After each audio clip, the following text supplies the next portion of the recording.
Haya ni makombora mazito ambayo yameendelea kutua na kurindima katika anga la Mashariki ya Kati, vita vinavyoendelea baina ya Irani na Marekani kwa kushirikiana moja kwa moja na Israeli, ambapo makombora hayo yametua hivi leo katika baadhi ya maeneo makubwa na miji ya Israeli, ikiwemo miji ya Tel Aviv na Haifa, lakini pia na maeneo jirani, ambapo Irani imesema kuwa imeshambulia maeneo kadhaa na nyenzo muhimu katika taifa la Israeli, ikiwemo miundombinu ya kijeshi na miundombinu ya kijamii. Mtazamaji, hayo yote yanajiri wakati ambapo Irani imeendelea kuandamwa na kushambuliwa na kupoteza viongozi wakuu wa taifa hilo, ambapo jeshi la Israeli IDF kupitia waziri wa ulinzi wa Israel Katz wametangaza kumuua kiongozi mwingine mkuu wa taifa la Irani ambaye pia alikuwa ni kiongozi mwandamizi katika mambo ya usalama na ulinzi wa taifa la Irani. Kabla ya yote hayo, mtazamaji, na kusalimu sana na karibu sana kujipatia undani wa taarifa katika mwendelezo wa ripoti maalum kutokea Mashariki ya Kati, vita vya Iran na Marekani. Mimi naitwa Chifu Mkuu wa Itifaki na hii ni Homa TV, mwendelezo wa ripoti maalum kutokea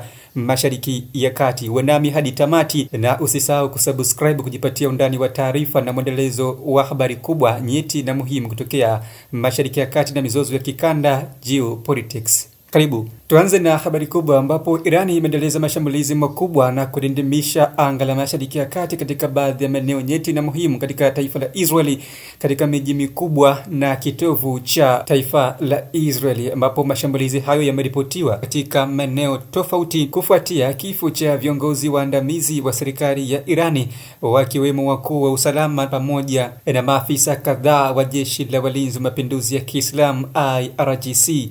Irani katika mwendelezo wa kulipiza kisasi na kile imesema kutekeleza mashambulizi yasiyo na kikomo kwa Israeli na mshirika wake Marekani, kutokana na kile ambacho Irani imeeleza mauaji yanaendelea kufanywa na mataifa hayo mawili kwa ushirika wa karibu. Irani kupitia jeshi la walinzi wa mapinduzi ya Kiislamu IRGC limesema litaendeleza mashambulizi makali na ya kuangamiza ndani ya taifa la Israeli na washirika wake huko Mashariki ya Kati, kwa kile imesema kufuatia mashambulizi yaliyofanywa na vikosi viwili vya Israeli na Marekani kuangamiza maafisa wake waandamizi na wakuu wa usalama wa taifa la Irani. Hatua ya Irani kufanya mashambulizi makubwa na kulipiza kisasi Israeli inakuja wakati ambapo tayari jeshi la Israel IDF na kitengo maalum cha ujasusi Mossad wametekeleza mauaji ya kiongozi mkuu wa usalama wa taifa la Irani Bwana Ali Larijani. Hata hivyo, wakati hayo yote yakijiri, taifa la Marekani kupitia rais wake Donald Trump limeendelea kufanya matambo juu ya mashambulizi hayo ambayo yameendelea kuripotiwa huko Mashariki ya Kati katika taifa la Irani, ikisema itaendelea kuangamiza viongozi wakuu wa Irani kwa kile ambacho amesema kuendeleza vita na mashambulizi, akisema ukaidi katika vita vinavyoendelea dhidi yake na Irani kwa kushirikiana na Israeli. Katika taarifa iliyoibua taharuki na kutanda kusintofahamu ndani ya taifa la Irani, jeshi la Israeli IDF kupitia waziri wake wa ulinzi Israel Katz limetangaza kumuua kiongozi wa pili mkubwa na mwenye wazifa mkubwa katika masuala ya kiulinzi na usalama wa Irani, Bwana Saidi Ismail Khatibu, aliyekuwa kiongozi mkuu wa masuala ya intelijensia katika taifa la Irani, aliyekuwa kihudumu kama waziri wa intelijensia. Katika taarifa kutokea nchini Irani imethibitisha kifo cha kiongozi huyo kufuatia kifo cha kiongozi mkuu wa usalama Ali Larijani pamoja na afisa mwingine wa usalama aliyeuawa pamoja naye katika shambulio la Israeli katika mji wa Tehran, ambapo Irani imethibitisha kifo cha waziri wa intelijensia wa Iran Bwana Saidi Ismail Khatibu, ambapo Irani imesema waziri wa ujasusi na intelijensia ndani ya Irani Bwana Saidi Ismail Khatibu ameuawa katika mashambulizi ya usiku kucha mjini Tehran kutokana na mashambulizi yaliyofanywa na jeshi la Israeli kwa kushirikiana na Marekani. Katika taarifa iliyotolewa na Wizara ya Mambo ya Ndani ya Irani imeeleza kwamba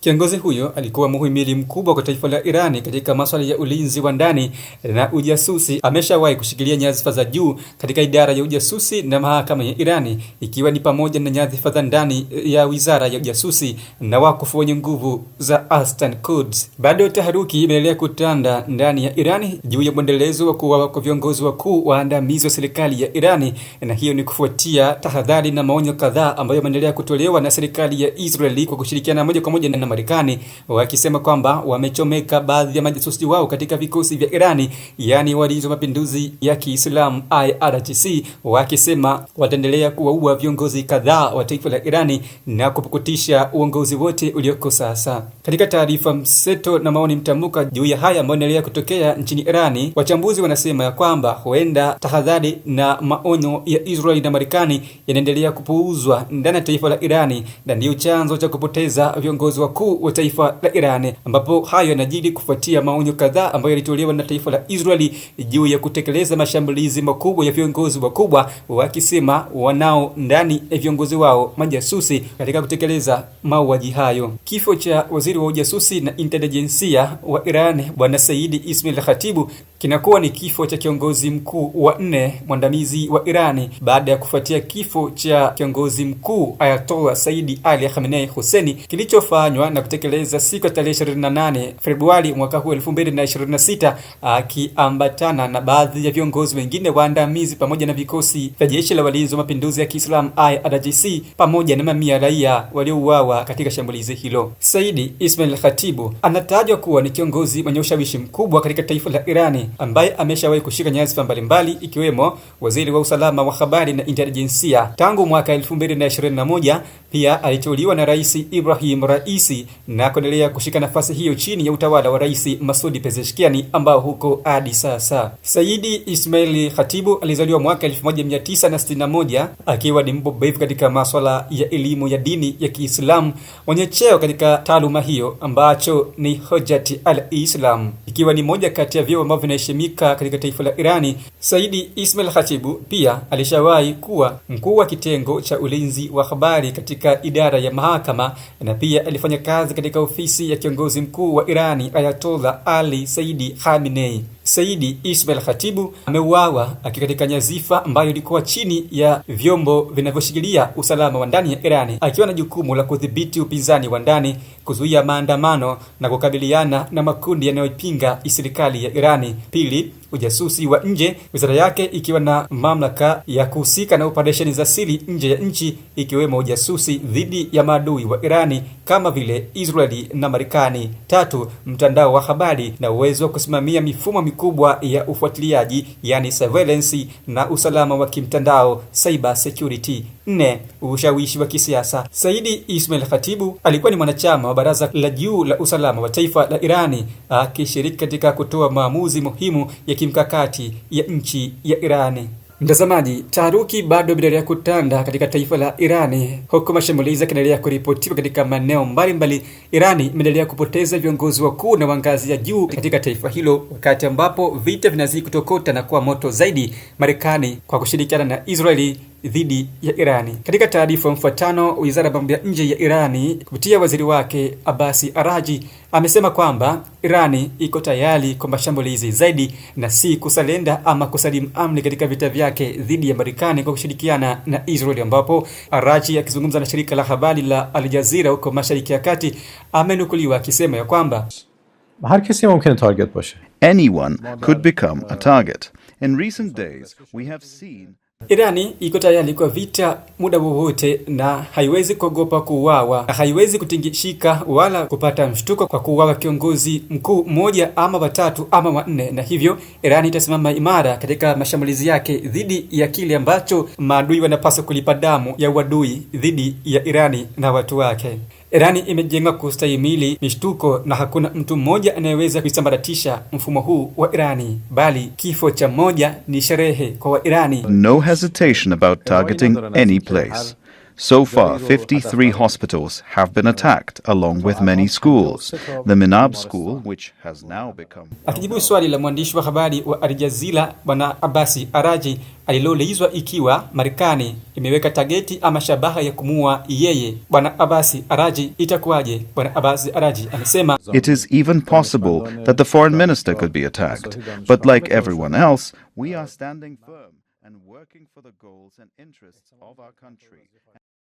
Wache waniue, hakuna anayeogopa kifo hata kidogo. Mimi siogopi kifo, bali kifo linafurahia kuwa nitakufa shahidi. Ninasimama, nitaendelea kusimama imara dhidi ya nchi yangu hadi mwisho wa tone la damu la Wairani. We are standing firm and working for the goals and interests of our country, and we have no hesitation about giving our lives for it if necessary. Kufuatia kauli hiyo ya waziri wa mambo ya kigeni wa Irani Bwana Abbas Araghchi, ambayo ameitoa kupitia mahojiano maalum na shirika la habari la Al Jazeera Mashariki ya Kati, pia Bwana Abbas Araghchi amebainisha kwamba Irani itaendeleza mashambulizi makali zaidi ya mkupuo kwa hivi karibuni, kufuatia kile ambacho amesema mauaji ya viongozi wakuu wa taifa la Irani na kulipiza kisasi na mashambulizi yaliyofanywa na Marekani na Israeli nchini Irani. Hata hivyo, kufuatia hayo yote, Marekani na Israeli zimeendeleza vitisho vikali kwa Irani, ikisema itawaua viongozi wote wakubwa wa taifa la Irani katika azma ya kuteketeza utawala wa kile imeita utawala wa kidhalimu na wa kigaidi wa kidini wa watu wa Iran.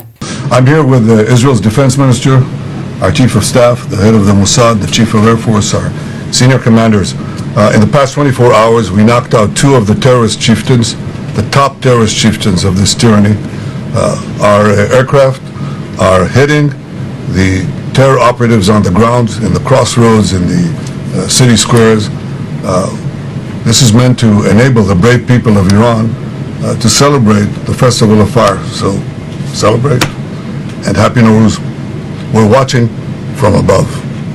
Kufuatia hayo yote ambayo yanaendelea kutokea nchini Irani, vita vya Irani dhidi ya Marekani kwa kushirikiana na Israeli, ni yapi yataendelea kutokea? Ni yapi yanafuata baada ya kuuawa kwa viongozi wakubwa na kusemekana kwamba Irani kumechomekwa majasusi wa Mossad wa Israeli ambao ndio wanatekeleza mauaji ya viongozi wakubwa wa Irani? Na je, kuendelea kupuuzwa kwa kauli za vitisho vya Israeli dhidi ya Marekani juu ya kuchomekwa kwa majasusi Irani ndio kutendeleza mashambulizi na kuuawa kwa viongozi wakubwa wa Irani? Yapi maoni yako? Mimi naitwa Chifu Mkuu wa Itifaki na hizi ni ripoti maalum kutokea Mashariki ya Kati, vita vya Iran na Marekani.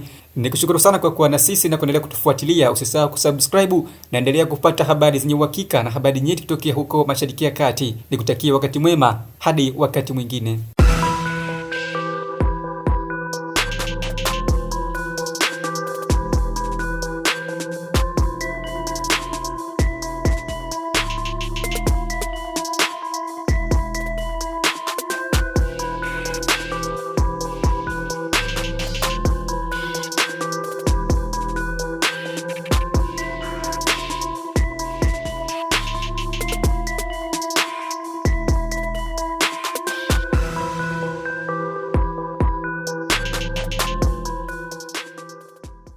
Usisahau kusubscribe, like na kubonyeza alama ya kengele. Asante.